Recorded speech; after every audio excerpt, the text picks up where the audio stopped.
Our look at why many couples call it quits at this time of year. Back with us, Nicole Beland, relationship expert for Women's Health magazine, and Matt Titus, author of Why Hasn't He Proposed?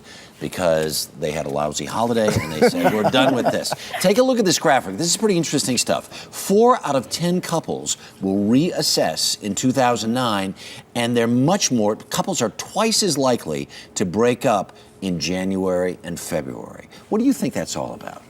You know, I think it's because in January you're really empowered to make changes.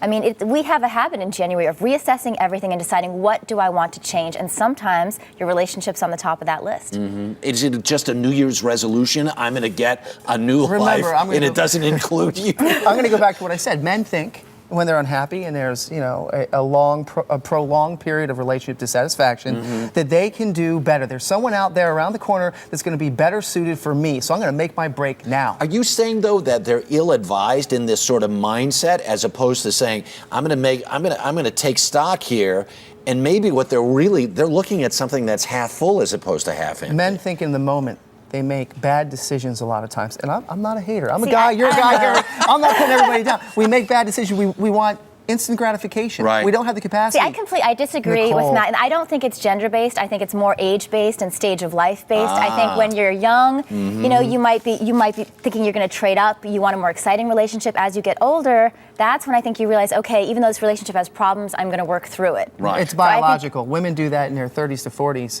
They want to stick with who they have because they're afraid to move forward and try to find another mate to possibly have a child with. Sometimes I think it's really intimidating to think at the age of 34, when my biological clock is ticking, it's hard to start over. I think that's true. Here's some of the questions that people are asking themselves. You know, do you share the views of the person you're with for the future? You know, do you feel like you're in a rut, or if you are unfulfilled? And if the answers to those questions are yes, should you go ahead and paddle on, or should you wait a second and say, why, maybe we should make this work in some way? The rut thing is a guy thing. I completely disagree. Women can feel like they're in a rut as well. Right. Yes, but we're just not as vocal about it. We're more willing to you know, have the team mentality to try to make it work. Guys feel the rut. Women are. Guys feel the rut. They're gone. They're changing. They're changing. I just don't think that's true of all men. That's right. It's a team. Sunday afternoon. I don't like that. I don't bang. There you go. And bang. Exactly. Okay. Listen, bang. I think that women truly they're much better in relationships. They're much more committed, and they're better at it. You know, and I think all they want is really just to be loved. Guys don't get it. How about I tell you what women want and you can tell us what men want? It's perfect. It's perfect.